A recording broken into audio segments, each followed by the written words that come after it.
17 तारीख ठारू आज पर्यंत गृह स्वाभाविक अवस्था को आसी पारला नहीं।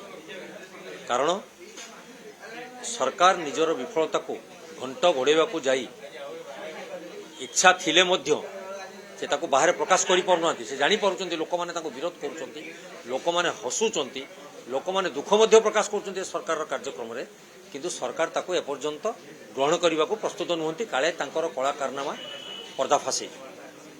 तो यही दृष्टि जो रोगी माने निजर जीवन बचाई डाक्तखाना को भरसा कर विशेषकर ओडिशार गोटे नंबर 1 डाक्तखाना जोटा कि कटक बड़ मेडिकल बोली कहले केवल ओडिशा नुहे बेंगल बिहार झारखंड रू लोक मैंने आसते चिकित्सा सेवा पाइबापी।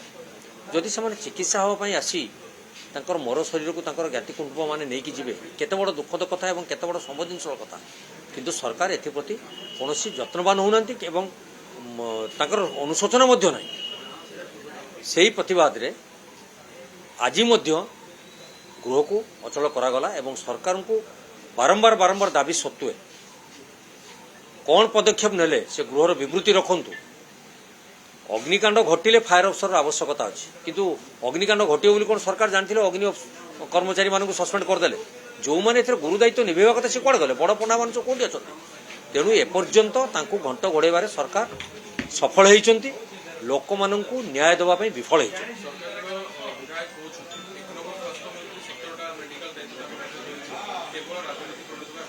देखु राजनैतिकरण आम कर से लोक कहते आपण 17टा मेडिकल कॉलेज करदे हेनी। मेडिकल कॉलेज करेंगे भित्तिभूमि थी कंट्राक्टर चलीजे, किंतु सेठी रोगी मानकर सेवा विपर्यस्त थी, कारण डाक्तर थे कर्मचारी थे इक्विपमेंट्स थी। तेणु विभिन्न कथा समस्या रही। आप तौल को जातु देखिए जोड़ा सीएचसी अच्छी पीएचसी अच्छी से डाक्तर गोटे भी ना, केवल कंपाउंडर स्वीपर चपरासी यही होती आमर स्वास्थ्य व्यवस्थार भरोसा। तेणु मान्यवर विधायक मैंने जो मैंने कहते से अनुभव करूँ से राजनीतिकरण बोली कहले हेनी। ओडिशा लोकंर जीवन जीविकार कथा। तेणु से स्वास्थ्य सेवा जो वंचित होती विरोधी जो स्वर उठे ये गणतंत्र स्वर, यहाँ विरोधी स्वर नुहे। तेणु ता प्रति विचार विमर्श करी कौन पदक्षेप नेले गृह विवृत्ति रखंतु एवं गृह को सुचारू रूपे चलाइबा व्यवस्था सृष्टि कर।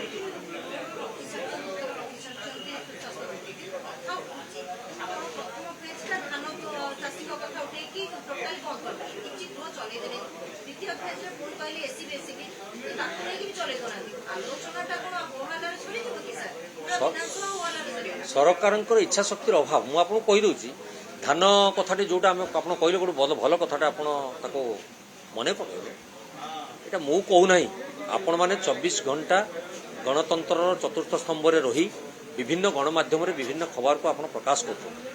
गतकाली जो अघटन महोत्सव घटी लोक मैंने कौन आनंद उल्लास जीवन काटुंट खाली महोत्सव पर महोत्सव होना स्टेज रे बसी निजर पातियारा देखापी सरकार प्रचार करने व्यवस्था कौन से जाई लोक मैंने चाषी मैंने चिराचरित ढंग से स्टेज को उठी प्रतिवाद करते पुलिस लगे गिरफ करागला। एटा कौन मुझे आप देखो लोक मान स्वर कौटी पहुँचला।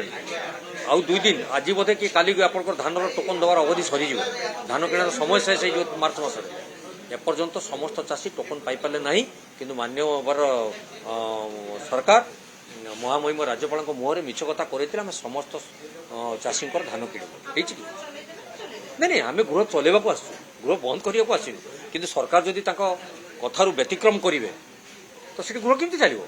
सरकार आगे आसतु गृह चलैवाई व्यवस्था सृष्टि करूँ गृह सुचारू रूपे चलो। आम भी विभिन्न मुद्दा नहीं आसीचु विभिन्न मुद्दा को प्रसंग कर देखुचु जो मुद्दा आम उत्थापन करूँ किसी कार्यक्रम होना। देखो तो गोटे दिन आम भी बहुत काफी अच्छी गोटे दिन भी बहुत काफी अच्छी। सरकार आगे निजे मानसिकतार प्रस्तुत हूँ गृह को चलैवाई स्वाभाविक अवस्था को आने विरोधी सब प्रस्तुत अच्छा आलोचना करेंगे कौन पदक्षेप नेले सारा राज्यवासी सारा देशवासी अने बसते देखिए।